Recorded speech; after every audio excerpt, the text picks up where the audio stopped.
Radhe Radhe friends, प्रिया Vikram kitchen में आप सभी का स्वागत है। और प्रिया विक्रम किचन के परिवार की तरफ से आप सभी को जन्माष्टमी और 15 अगस्त की हार्दिक शुभकामनाएं। आज मैंने बनाया है लड्डू गोपाल जी का भोग, जो कि उन्हें बहुत ही प्रिय है।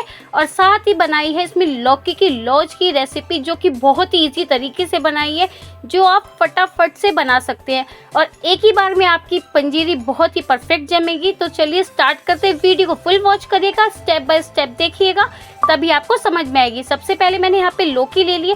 लौकी जो ये लिया बिल्कुल पतली है, इसके अंदर बीज बिल्कुल भी नहीं होते। इसे अच्छी तरह से वॉश कर लेंगे और फिर से घिस के अच्छी तरह से धो लेंगे। ये लगभग मैंने यहाँ पे जो लौकी ली है वो मैंने यहाँ पे 2.5 किलो के करीब ले ली है। ये देखिए, मैंने यहाँ पे लौकी को छील कर अच्छी तरह से कद्दूकस कर लिया और इसे पानी से 3 से 4 बार अच्छी तरह से धो के इसको निचोड़ लिया है। आप इसको ग्रेट चाहे छोटे या बड़े कोई से में भी कर सकते हैं। मैंने इसे मोटे वाले में किया है और ये देखिए कितनी बढ़िया से हमारी जो लौकी ग्रेट हो चुकी है। अब एक कढ़ाई ले लेंगे, उसमें 2 चम्मच देसी घी डाला है। अब हमें इसमें लौकी डाल देनी है और इसे यहाँ पे हमें 3 से 4 मिनट तक इसी घी में इसको भुनना है। सिर्फ 2 चम्मच घी डालेंगे, ज़्यादा नहीं डालना है यहाँ पे घी। और इसे हम चला के 3 से 4 मिनट तक इसमें ही भूनेंगे। गैस की फ्लेम को मीडियम रखेंगे और इसे भूनते रहेंगे। बहुत ही अच्छी से इसमें घी की खुशबू आ जाएगी ना, जब आपको पता चल जाएगा कि ये भुन चुकी है। 3 से 4 मिनट ही लगते हैं मीडियम फ्लेम पे भूनने में। और फ्रेंड्स, वीडियो अच्छी लग रही है तो लाइक कीजिएगा, शेयर कीजिएगा, और वीडियो अच्छी लगी और चैनल पर नए हैं तो प्लीज़ सब्सक्राइब भी कर देना। और साथ ही साथ मुझे ये भी बताना कि आप कौन सी सिटी से मेरी ये वीडियो देख रहे हैं। और ये देखिए, हमने यहाँ पे जो लौकी की लोज है 3 से 4 मिनट भून ली है। अब मैंने यहाँ पे ली है 1.5 किलो चीनी, क्योंकि 2.5 किलो हमारी लौकी थी और 2.5 किलो में थोड़ी सी कम होगी। इसमें बीच वाला पार्ट बिल्कुल भी नहीं निकला है। अगर बीच वाला हो तो वो निकाल दें, फिर आप उसे ग्रेट कर लें। अब ये देखिए 1.5 किलो मैंने यहाँ पे डाल दिया। अब इसे हमें अच्छी तरह से लौकी में मिक्स कर देना है। यहाँ पे मैं बिना चाशनी वाली लौकी की लोज बना रही हूँ। ये देखिए, अब इसे अच्छी तरह से मिला देंगे चीनी को और गैस की फ्लेम को ना यहाँ पे लो कर देंगे। लो पे ही जो चीनी है ना वो अच्छी तरह से मेल्ट हो जाएगी, बहुत ही झटपट से। अगर आप हाई करेंगे ना तो लौकी लगने का डर रहेगा, यानी कि कढ़ाई में जलने का डर रहेगा। ये देखिए 1 से 2 मिनट में देखिए कितनी अच्छी तरह चीनी ने पानी छोड़ दिया है। बस अब हमें इसी तरह से थोड़ी देर चलाना है और इसकी जब चीनी घुल जाए ना तब गैस को मीडियम फ्लेम कर देंगे, बढ़ा देंगे। और इसे हमें यहाँ पे अच्छी तरह से पका लेना है। जैसे जैसे लौकी पकेगी वैसे वैसे लौकी का रंग चेंज होता रहेगा। ये देखिए लौकी जो है अच्छी तरह से पकनी शुरू हो चुकी है इसमें। और इसको चलाते रहेंगे बीच बीच में, क्योंकि बीच में 1 से 2 मिनट बाद आप बीच में इसको चलाते रहें। ये ना सोचें कि हमने रख दी और इसको भूल जाएं, फिर ये लगने का डर रहेगा। और ये देखिए 3 से 4 मिनट बाद मैंने इसको दोबारा से चलाया है। ये थोड़ा सा जो चाशनी है वो थोड़ी सी पक चुकी है। इसी तरह से हमें इसे चलाते रहेंगे और चाशनी को हमें अच्छी तरह से पका लेना है। मतलब लौकी दिखनी चाहिए, चाशनी नहीं दिखनी चाहिए हमें, इतना इसे हमें यहाँ पे पकाना है। और जिस तरीके से मैं बता रही हूँ ना, ये ना आप बस फर्स्ट चांस में ही आपकी जो पंजीरी है ना बहुत ही अच्छी जम जाएगी और आपको ईजी तरीका भी लगेगा। ना तो लौकी को उबालने का झंझट है, ना चाशनी बनाने का झंझट है। सीधा कच्ची लौकी को हम इस चाशनी में ही पकाना है। लौकी भी हमारी बहुत बढ़िया से यहाँ पे गल जाएगी। अब मैंने यहाँ पे घर का मावा निकाल लिया था, पहले दिन ही निकाल लिया था मैंने। आधी किलो के करीब मेरा मावा निकल चुका है। और ये देखिए कितना बढ़िया है। फ्रिज में रखा था तो मैंने फ्रिज से पहले ही 1 घंटा बाहर निकाल दिया था, ताकि ठंडा ना रहे, नॉर्मल टेम्परेचर पे हो जाए। अब इसे हाथ से चाहे तो आप बुरक लेंगे, चाहे आप इसको ऐसे ही डाल सकते हैं, क्योंकि जब हम इसमें डालेंगे ना तो ये मावा बहुत जल्दी मैश हो जाता है। और यहाँ देखिए चाशनी भी हमारी पक चुकी है, कितनी अच्छी से पक चुकी है। थोड़ा सा और पकाना है चाशनी को। और लौकी का रंग भी देख सकते हैं कि आप यहाँ पे चेंज हो गया है। अब मैं थोड़ा सा यहाँ पर डालूंगी फूड कलर डालने से इसका रंग भी अच्छा आएगा और देखने भी। आप डालना चाहे तो डाल सकते हैं। अब हम इसकी चाशनी चेक कर लेते हैं। देखिए जब हमने फूड कलर डाल दिया उसके बाद इसे चेक कर, इस तरह की गांठ आनी चाहिए उंगली पर, यानी कि हमारी ये जो लौकी की लोज हो चुकी है। फूड कलर भी हमने अच्छी तरह से यहाँ पे मिला लिया है। अब हमारा लौकी की लोज की जो है ये चाशनी अच्छी तरह से पक चुकी है। अब हमें इसमें मावा ऐड करना है। मावे को ऐड कर देंगे। हमने मावा यहाँ पे बिल्कुल भी ग्रेट नहीं किया, इसे ऐसे ही डाल दिया है। अब हम इसे चलाएंगे और ये देखना बिल्कुल भी मावे में लम्स नहीं पड़ेंगे। एकदम से जो मावा है ना वो घुल जाएगा। इसलिए नो टेंशन है और बहुत ही फटाफट से हमारी लौकी की लोज यहाँ पे बन जाएगी। इस तरह से इसको चलाते रहेंगे। ये देखिए कितनी जल्दी हमारा जो मावा है घुल चुका है। सिर्फ थोड़ी सी गांठें रही है, उसको भी हम इसी तरह से मैश कर देंगे।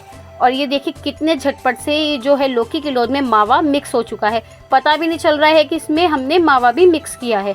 और इसी तरह से हम इसको चलाते रहेंगे। फूड कलर डालने से एक अच्छा सा कलर आ गया है और इसी तरह से चलाते हुए ये हमारी बन चुकी है। अब हम इसे गैस को ऑफ कर देते हैं। अब हमें इसे ना नीचे रख के चलाना है, क्योंकि हलवाई लोग जो बनाते हैं ना लौकी की लोद, वो ऐसे ही करते हैं। जब मावा अच्छी तरह से मिक्स हो जाता है ना, तो गैस को ऑफ कर देते हैं, फिर उसे नीचे उतार कर फिर उसे चलाते हैं। यानी कि नीचे हमें इसे कम से कम 5 से 6 मिनट तक लगातार चलाना है। ये देखिए, और मेरी मम्मी ने ये बनाई थी लौकी की लोज। अक्सर हमारे घर में वो ही बनाती हैं पंजीरी वगैरह, और बहुत ही अच्छी बनाती हैं। ये देखिए इस तरह से। और मैं आपको बताती हूँ, जब ये कढ़ाई छोड़नी शुरू कर दे ना, अभी मैं आपको दिखाती हूँ किस तरह से। ये देखिए जैसे हम इसमें पलटा मार रहे हैं ना, और ये देखिए इस तरह से कढ़ाई छोड़ रही है, समझो यानी कि जमने की कगार पर है। यानी कि इकट्ठी सी होनी शुरू होती है। जैसे हम चलाएंगे ना, और ये इकट्ठी सी होती रहेगी। बस अब हमें इसे थाली पर डाल देना है। थाली में हम पहले ही घी लगा लेंगे, अच्छी तरह से थाली पे घी लगा लें और फिर उसमें डाल दें। मैंने पहले ही थालियों पे घी लगा लिया था। अब हम इसे थोड़ा थोड़ा करके इसमें डाल देंगे, क्योंकि जो पंजीरी होती है ना, जब हम थाली में डालते हैं तो उसमें हमें 2 जनों की ज़रूरत ज़रूर पड़ती है, क्योंकि अकेले से ये करना बहुत मुश्किल होता है। क्योंकि जब हम इसमें डालते हैं ना, तो हमें टैप टैप करना पड़ता है। लौकी की लोद जो है ना, वो एकदम से जमने लगती है। ये देखिए इस तरह से हमने एक थाली पे अच्छी तरह से डाल ली है। अब हमें यहाँ पे दूसरी थाली में भी इस तरह से डाल लेना है। ये देखिए मैंने दोनों थाली पर अच्छे से डाल ली थी। अब हम इसे थोड़ा सा ठंडा होने देंगे, तब हम इसके पीसेस कट करेंगे। और लगभग 30 से 40 मिनट बाद ये देखिए कितनी अच्छी तरह से ठंडी हो गई। और ठंडे आने पे देखिए इसका रंग भी कितना अच्छा निकल के आया है। और एक पीस मैं आपको निकाल के दिखाती हूँ। देखिए कितनी बढ़िया यहाँ पे हमारी लौकी की लोज बनी है, बहुत ही बढ़िया बनी है। और ठाकुर जी का भोग है तो भगवान का प्रसाद तो ऑलमोस्ट बहुत ही अच्छा बनता है। ये देख सकते हैं कितनी अच्छी जमी है, बहुत बढ़िया। आप ये ज़रूर ट्राई करिएगा। सच में कहती हूँ, एक बार में ही परफेक्ट बनेगी। ना तो ये बार बार आपको कढ़ाई में गिरनी पड़ेगी, एक बार में आप अच्छी सी लौकी की लोज बना लेंगे। और मैं तोड़ के दिखाती हूँ, देखिए कितनी सॉफ्ट बनी है। अब हम बनाएंगे भगवान का माखन मिश्री का भोग। यहाँ पर हमने एक बाउल ले लिया, उसमें 2 चम्मच के करीब हमने यहाँ पे देसी घी ले लिया। अब कई बार हम सोचते हैं भगवान का माखन मिश्री का भोग बनाए ना, तो हमारे पास मलाई होती है बनाने के लिए। अब इस टेंशन से आप दूर हो जाइए। आपको सिर्फ 2 चम्मच के करीब घी लेना है। और मैंने यहाँ पे थोड़ा सा बर्फ़ जमा लिया था, बर्फ़ के क्यूब्स ले लिए हैं मैंने। 5 से 6 यहाँ पर बर्फ़ के क्यूब्स ले लिए हैं। अब हमें इसे अच्छी तरह से फेंटना है। इतना हमें अच्छी तरह से फेंटना है कि बिल्कुल ना इसका रंग चेंज हो जाना चाहिए, बिल्कुल वाइट कलर का हो जाना चाहिए। और जब ये बन जाएगा ना, ये एक तरह से इकट्ठा होना शुरू हो जाएगा। जैसे हम मलाई का मक्खन बनाते हैं ना, उस तरह से ही हो जाएगा। और इसी तरह से हम फेंटते रहेंगे। और हाथों से फेंटेंगे ना तो बहुत ही अच्छा बनेगा। कई बार सोचते हैं कि हम चम्मच से फेंट लें, तो उससे ना बिल्कुल बहुत ज़्यादा टाइम भी लगता है। और हाथों से फेंटने से ना बहुत कम टाइम लगता है। चीज़ जो है ना वो बहुत ही अच्छी बनती है। ये देखिए फेंटते फेंटते जो घी का रंग है ना, वो बिल्कुल सफ़ेद हो चुका है, यानी कि माखन बन चुका है, एकदम से इकट्ठा होना शुरू हो गया है। ये देखिए कितना बढ़िया हमारा यहाँ पे मक्खन जो है ना बनना शुरू हो गया। ये देखिए इकट्ठा सा। बस अब हमें जो हमारे बर्फ़ के क्यूब्स है ना, इसमें वो हम निकाल देंगे। साथ ही साथ मैंने थोड़ी सी मिश्री रखी हुई थी, वो भी मैंने अभी ऐड कर दी है इसमें, क्योंकि हम माखन मिश्री का भोग बना रहे हैं। तो बिना मिश्री के हमारा जो भोग है वो अधूरा है।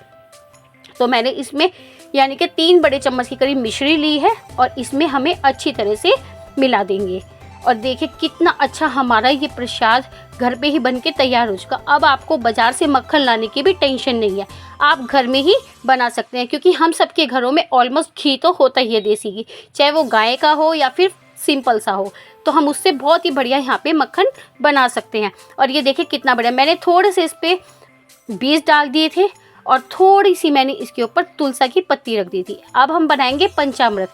पंचामृत के बिना तो ठाकुर जी अधूरे हैं। और ये देखिए पंचामृत के लिए मैंने सबसे पहले घी लिया है, चीनी ली है, दही ली है, तुलसी की पत्ती ली है, दूध लिया है। और दूध में मैंने थोड़ा सा गंगा जल मिला दिया था, ताकि जो हमारा पंचामृत है वो तैयार हो जाए, इसलिए मैंने दूध में ही मिला दिया था। अब हमें यहाँ पे एक बाउल ले लेना है, बाउल में ही हम पंचामृत बनाएंगे। वैसे हम पंचामृत ठाकुर जी को स्नान करा के बनाते हैं, बट मैंने थोड़ा पहले बना लिया था और ठाकुर जी को स्नान में बाद में करूँगी, वो भी मैं इसमें मिला दूँगी। 1 चम्मच हमने देसी घी लिया है, 2 चम्मच हम यहाँ पे शहद ले लेंगे। पंचामृत बनाने के लिए आप क्वांटिटी का ज़रूर ध्यान रखें। ये बिल्कुल एक सात्विक तरीका है जो हमारे पंडित लोग बनाते हैं, इसी तरह से बनाते हैं। 4 चम्मच हमने चीनी के ले लिए यहाँ पे, 2 चम्मच शहद के, 8 चम्मच हमने यहाँ पे दही के लिए हैं और हमें यहाँ पे 16 चम्मच लेने हैं दूध के। यानी कि हमने जिस कम क्वांटिटी से इसको शुरू किया था हम उसका डबल करते चलेगा, यानी कि 31 चम्मच का हमने यहाँ पे यूज़ किया है ठाकुर जी के भोग के लिए। और देखिए अब हमें यहाँ पे 16 चम्मच कच्चे दूध के लेने। दूध हमेशा कच्चा ही लेना चाहिए, उबला हुआ नहीं होना चाहिए, क्योंकि भगवान का जो पंचामृत बनता है ना वो कच्चे ही दूध से बनता है। यही इसकी शक्ति होती है। भगवान जी का भोग और जो स्नान कराते हैं वो पंचामृत से ही कराते हैं, वो ही सब ग्रहण करते हैं। और ये देखिए हमने यहाँ पर 16 चम्मच ले लिए है। अब हम इसे अच्छी तरह से मिक्स कर लेंगे। और मैंने यहाँ पे थोड़े से मखाने भी रोस्ट कर लिए थे, वो मैंने बिना घी के रोस्ट किए थे। और सबसे बड़ी बात, जो हमारा पंचामृत जिसके बिना अधूरा है वो मुझे कमेंट करके ज़रूर बताना कि हमारा पंचामृत किस चीज़ के बिना अधूरा है। मैं आपको आगे बताऊंगी। ये देखिए हमारा अच्छी तरह से मिल चुका है। और फ्रेंड्स, वीडियो अगर आपको थोड़ी सी भी अच्छी लगती है तो लाइक कीजिएगा, शेयर कीजिएगा और कमेंट करना मत भूलिएगा। और देखिए कितनी अच्छी तरह से मिल चुका है। ये बोलते बोलते भी जीभ स्लिप हो जाती है। अब हम इसमें जो मखाने भुने हुए थे वो भी हम इसमें डाल देते हैं और अच्छी तरह से मिला देंगे। अब है मेन चीज़ जिसके बिना हमारे ठाकुर जी का भोग अधूरा है, वो है तुलसी के पत्ते। ये देखिए मैंने यहाँ पे थोड़े से तुलसी के पत्ते तोड़ लिए थे और उसमें डाल दिए थे। अब हमारा पंचामृत पूर्ण हो गया और अब हम इसे प्रसाद के रूप में ग्रहण कर सकते हैं। बस ये देखिए, और थोड़ी सी मैंने इसके ऊपर तुलसी की पत्ती लगा दी थी डेकोरेशन के लिए। देखिए कितना अच्छा हमारा पंचामृत बन गया। ये हमारे यहाँ फलों की चाट बनाई जाती है। इसकी रेसिपी मैं शूट नहीं कर पाई। फलों को काट कर इसमें कुछ मसाले जैसे काली मिर्च, नमक, चीनी और नींबू डालकर बनाई जाती है। बहुत ही सात्विक तरीके से बनाई जाती है। देखिए इसका भी भोग हमारे ठाकुर जी को लगाया जाता है। ये देखिए भोग की थाली आपको कैसी लगी मुझे ज़रूर बताना। फिर मिलूंगी एक और नई रेसिपी के साथ। तब तक के लिए राधे राधे और जन्माष्टमी की फिर से आप सभी को बहुत बहुत हार्दिक शुभकामनाएं।